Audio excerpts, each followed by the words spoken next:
for us, and serving our country certainly makes it a great place to live. So we're happy to honor them. And then obviously our seniors, being senior day, it's the last home game for a group of guys who've been really special to me, but they've been really special to this Dog Nation and the legacy they leave behind. And a lot of them, had opportunities to come out, and it'll be their last chance. So really want to challenge our fan base to come out and support these guys to end it right at home. Got an opportunity to do some things some teams have not done around here before, and they can do that by finishing it right Saturday.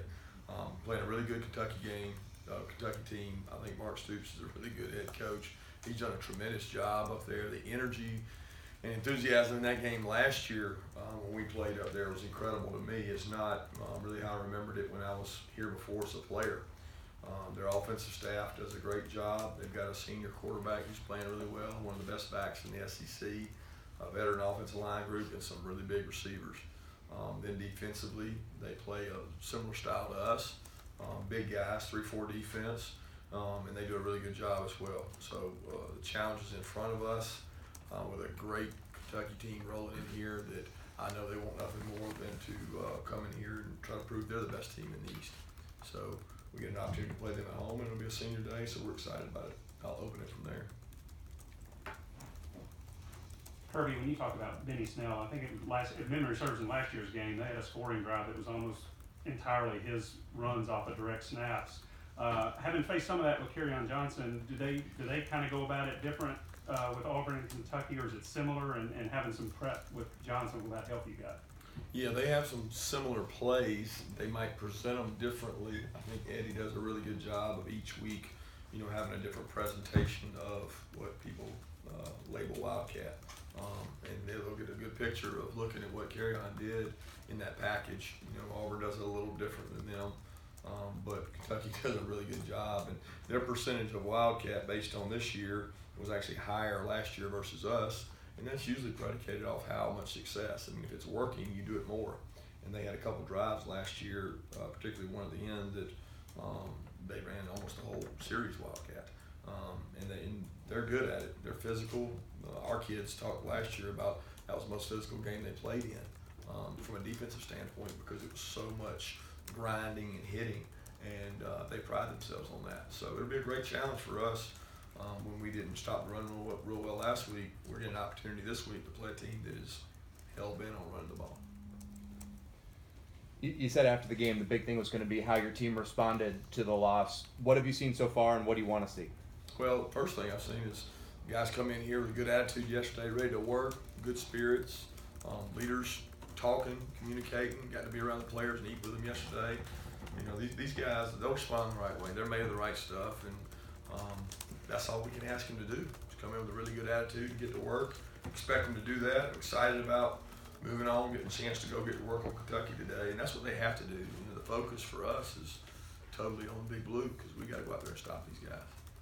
Kirby, obviously you guys are having despite what happened last week, still having a great season, and you talked about it being a wake-up call for the players.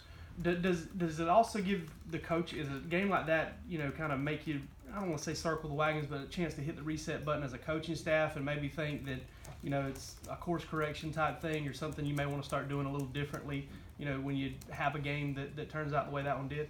Yeah, I think anytime you get a chance to look at everything from that standpoint, you do. I mean, there's a lot of good things that happen in the kicking game, but there's a lot of bad things that happen. It wasn't like they went out there and whipped us in special teams. It's a situation where we got to continue to get better. We think of special teams as one of our best weapons, and we want to be aggressive in our special teams and use it as a weapon. Well, today is a chance for us to go out and get better on special teams, and we're going to try to improve that. It's the same thing on offense and defense. Today's another opportunity for us to go out and improve and get better and develop our team to get better so that we play better in this next game.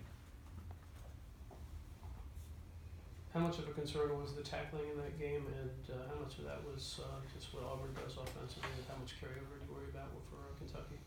I've been really concerned about our tackling all year. I haven't been happy with it any time. I think when you measure tackling by how many one-on-one situations you get in and how many of those you win, and typically our ratio has been pretty the same all year. It's not been real good. You know, people measure things differently. When there's two guys standing there to tackle a guy and one of them makes it, it's a whole lot different than a one-on-one situation. We lost a lot of one-on-one situations, but we lost a lot of one-on-one situations throughout the year. So when you go to tackle a back like Snell and King and these backs they've got some good backs. So we've got to improve in that area, but that's been the case all year long. Good thing is we get to practice against some pretty good backs in our practices. We get to thud them, we get to tackle them, but we got to do a better job for sure. Kirby, obviously that game was a little bit lopsided Saturday night. I'm just wondering, did you feel like, I mean, I don't feel like you might be a team that's 23 points different than Auburn, but were fundamental flaws exposed in that game, or did you feel like, you know, it's one of those cases where the momentum gets involved and a team kind of gets hot and kind of snowballs? I'll be honest with you, Chip, I'm worried about Kentucky. I mean, I really am. I know you want to ask about that and focus on that. Our concern, I mean, we had mistakes. We had really undisciplined penalties, things I talked about in the post-game presser. But, you know, our players, we told them we moved on. We got to go get ready for Kentucky, and that's really where our focus is. Coach, real quick, how does a loss benefit you? I mean, as you're getting grind through a season, one loss can actually help you finish out that season. I think you refocus, you recenter like we talked about earlier. You've got to really focus on the things you didn't do well and the things you do. But it's not any difference after a loss or a win.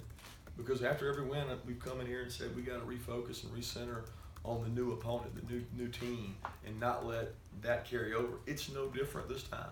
We got to refocus, recenter on who we're about to play. We got to improve the things we messed up. Every game we've won, we've had areas of concern for me. So we've got to continue to do that, and our players have got to kind of embrace that and understand that Kentucky's the target, and we got to go out and play our best game because they've got a really good football team.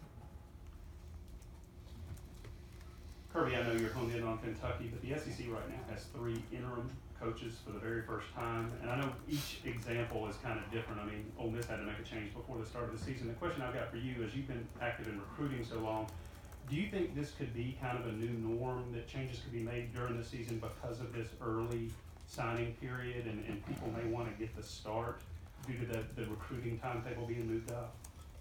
May very well be. It's nothing that I've really thought long and hard about.